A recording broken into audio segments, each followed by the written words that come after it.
Let's play a game. I'm a medium-sized, spiky creature with a fleshy beard underneath my head. My skin is about the same color as the ground around me, and I'm taking in all the radiation from the sun.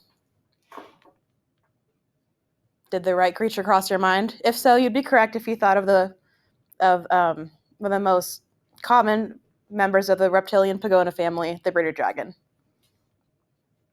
In this exploration through the ins and outs of these creatures, we'll be looking at about how they are in the wild, some fun facts about them that you most definitely didn't already know, and some common myths among the bearded dragon reptile community. So buckle up, hide your mealworms, and get ready to be beardified. In the wild, bearded dragons normally live all around central and eastern Australia. They can be found anywhere. According to Animal Diversity, they can be found. They're normally encountered by humans and are often found lounging around on fallen tree branches or on man-made gates or just wherever. They're very omnivorous and will eat any sort of insect or plant that they come across.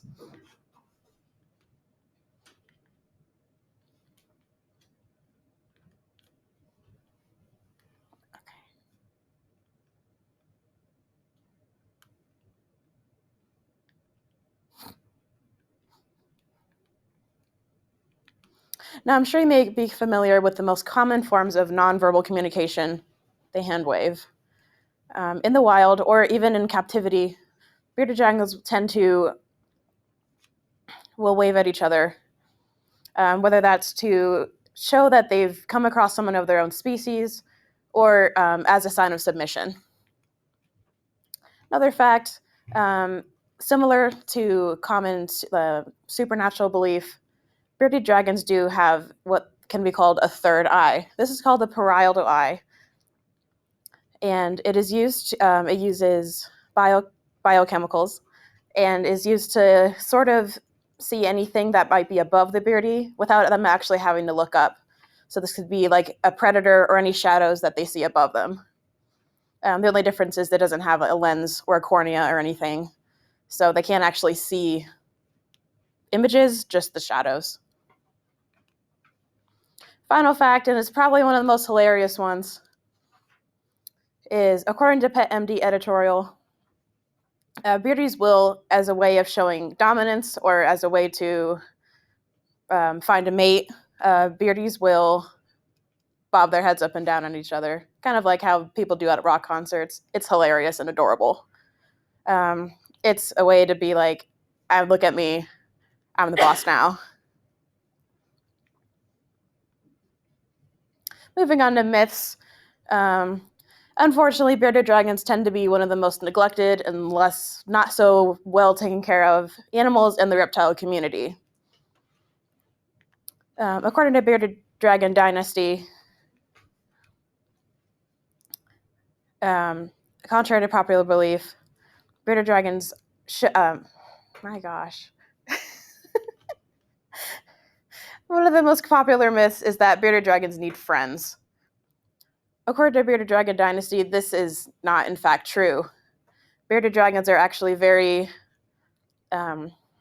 solitary animals and do not do well when forced to be outside their normal behaviors, which would be them having to live with other beardies.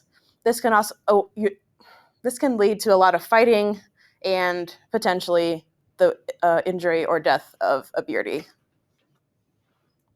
And another myth is that since they are cold-blooded animals, they need some sort of heat underneath them in order to properly digest their food. This is also not true.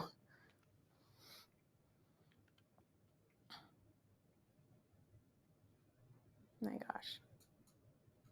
According to Total Bearded Dragon, this is not true because beardies can't actually feel heat as well underneath their bellies. So they actually take it in better when it's coming from overhead or in the temperature around them. So, yeah. On top of this, a lot of heat rocks that are made for bearded dragons aren't actually useful, and a lot of times it's impossible to show just how hot these things are getting, which can lead to severe burns.